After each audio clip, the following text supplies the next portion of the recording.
कभी भी शंकर के मंदिर में जाओ, शिव जी का पूजन कर कर जब वापिस आओ तो शंकर भगवान के मंदिर में जो बाहर नंदी बैठता है उसके कानों में ओम नमः शिवाय बोलकर अपने मन की कामना उसके कानों में बोलकर आप आ जाइए, आपकी कामना 3 महीने में पूरी हो जाती है। नंदीकेश्वर भगवान का स्मरण करिए।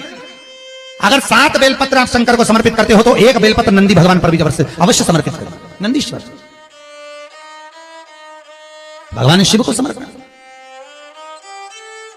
1 बेलपत्र नंदीकेश्वर की ओर चढ़े। और बहुत ध्यान दीजिए महाराज, अगर कोई काम अटक रहा है, नहीं हो रहा, बहुत प्रयास करा, तो भगवान शंकर के मंदिर में 5 बेलपत्र चढ़ाइए। और शंकर भगवान की जो छोटी लड़की है अशोक सुंदरी, आपको बताया था ना अशोक सुंदरी का स्थान, भगवान शंकर की 6 लड़कियां हैं, उसमें से सबसे छोटी लड़की अशोक सुंदरी की जगह पर 1 बेलपत्र चढ़ाइए। फिर 1 बेलपत्र नंदीकेश्वर पर चढ़ाइए। और नंदीकेश्वर पर चढ़ाने के बाद भगवान शंकर के मंदिर के बाहर चौखट पर दिया लगा दीजिए साइड में, और फिर अपने घर पर आ जाइए, आपका कार्य सफल होना प्रारंभ हो जाएगा। नंदीकेश्वर भगवान नंदीकेश्वर का स्मरण कर लेने पर जीव आनंद सुख की अनुभूति करता है, आनंद सुख को पाता। भगवान नंदीकेश्वर का पूरी दुनिया में केवल एक केदारनाथ ही एक ऐसा है जहां पर ओम कुंड विराजमान है। कौन सा कुंड है वहां पर? ओम कुंड। जो बच्चा हकलाता है, तोतला बोलता है या गूंगा होता है, जिसकी वाणी नहीं होती, वो अगर ओम कुंड पर जाकर ओम बोलने का प्रयास करता है तो जितनी देर तक उसके मुंह से घुन्न की आवाज निकलती है उतनी देर तक ओम कुंड में से पानी का बुलबुला निकलता रहता है। और 7 या 8 बार बोलने से व्यक्ति हकलाना छोड़ देता है, तोतला बोलना छोड़ देता है और उसकी वाणी आ जाती है। वो ओम कुंड केदारनाथ जी में बसता है। कहां बसता है? केदारेश्वर। जब सीता जी विवाह कर आई, कौशल्या जी ने कहा, जानकी, ए जानकी, हमारे यहां की रीति है, घर में बहू पहली बार आती है तो मीठा भोजन बनाती है। जाओ, या तो खीर बनाओ, या मीठी भात बनाओ, या मीठी चुली बनाओ, कुछ भी करो, हलवा बनाओ, सीरा बनाओ, और मीठा बनाओ, बनाइए। जाओ जाओ जरा। सीता मैया गई और माता जानकी ने खीर बनाई। क्या बनाई माता जानकी ने? जम के बोलो जरा। खीर। और सीता जी ने खीर बनाई, कौशल्या, कैकेयी, सुमित्रा, दशरथ जी सबको दे दी। सब खाने के लिए बैठे।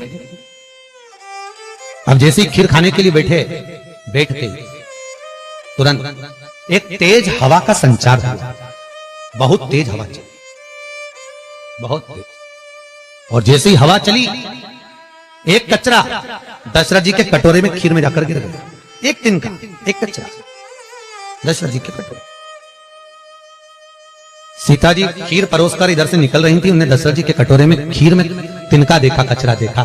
तो सीता जी को लगा, पहली बार तो मैं अपने ससुर को भोजन करा रही हूं, पहली बार तो मैं अपने ससुर को भोग लगा रही हूं।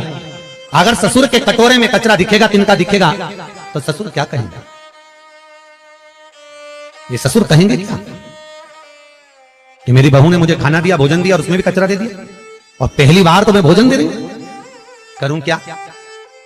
सीता जी रसोई घर में गई और रसोई घर में जाकर माता जानकी ने, माता सीता रसोई घर में पहुंचते सीता जी झरोके में से, खिड़की में से जो कटोरे में तिनका पड़ा था खीर के अंदर, मां जानकी उस तिनके को निगाहों से देखने लगी। ऐसी निगाह से जानकी जी ने देखा, सीता ने देखा कि वो कचरा कटोरे के अंदर ही जलकर भस्म हो गया। वो तिनका कटोरे में ही जल गया। बस अब तिनका कटोरे में जब जलकर भस्म हुआ, दशरथ जी ने देख ली। और दशरथ जी ने देखा, तुरंत दशरथ जी उठकर सीता के पास में गए। तुरंत, जानकी, जानकी, पिताजी आप आए हो, आओ बैठो। पिताजी रसोई घर में आए आप, मुझे बुलाते मैं आती दौड़कर, आप रसोई घर में क्यों आए पिताजी? कैसे आना हुआ? कैसे आए हो? बोलो। दशरथ जी ने कहा, बहू आज तुझसे कुछ मांगना है। पिताजी मुझसे? आज तो मैंने पहली बार आपको मीठा भोजन बनाकर खिलाया है, बहू को कुछ देना चाहिए, और आज ससुर मांगने के लिए आए? मेरे ससुर मांगने के लिए आए हैं, राजा दशरथ आज सीता से मांगने के लिए आए हैं, ये क्या? बहू आज मुझे तुझसे कुछ मांगना है, देगी? हाँ पिताजी, मांगो, क्या चाहिए? सीता, पहले राम की सौगंध खा कि तुझसे जो मांगूंगा तुझे देना पड़ेगा। सीता जी कहती हैं, प्रभु पिताजी मैं भले सौगंध न खाऊं पर जो मांगोगे दे दूंगी, बोलो क्या चाहिए? बोलो ससुर जी आपको क्या चाहिए? पिताजी क्या चाहिए? दशरथ जी बोले वचन तो देना पड़ेगा, पहले वचन दे। वचन देती हूं पिताजी। ये सीता अपने ससुर दशरथ को आज वचन देती है, जो रसोई घर अन्नपूर्णा में जो आप मंगोगे मैं दूंगी। तो दशरथ जी ने कहा तूने वचन दिया है सीता, तो मुझे आज वचन के रूप में दे दे कि जैसे आज तूने कटोरे में पड़े हुए तिनके को देखा, ऐसा किसी दुश्मन को भी मत देखना, वचन दे। सीता जी कहती है मैं वचन देती हूं कि किसी दुश्मन को भी इस तिनके की तरह नहीं देखूंगी। और चरित्र उठाकर देखो, जब जब रावण आता था सीता एक तिनका उठाकर उस तिनके को देखती थी, रावण को नहीं। तिनके को इसलिए देखती थी कि सीता जी मन में सोचती थी वो तो ससुर को वचन दिया है कि तिनके को देखा, ऐसा किसी को मत देखना, इसलिए इसको देख लूं बहुत है, अगर घूर के देख रही बापड़ा तेरे को छोड़ने वाली नहीं। तिनके को देख, तेरे को तो मैं यूं ही निपटा दूं, एक मिनट नहीं लगे। जब जब रावण आता था सीता तिनके को देखती थी, जब जब रावण आया सीता ने तिनके को देखा, बार बार तिनके को देखा। तो रावण ने 2500 बार माता सीता से पूछा था कि मैं आता हूं तो तिनका क्यों देखती है, पर सीता बोली नहीं, क्योंकि मैंने अपने ससुर को वचन दिया है कि किसी जैसा तूने तिनके को देखा ऐसा दुश्मन को भी मत देखना, इसलिए नहीं देख पा रही तेरे को। अगर देख ली थी तो राम को तो आने की भी जरूरत नहीं थी, तुझे तो यूं निपटा के चली जाती।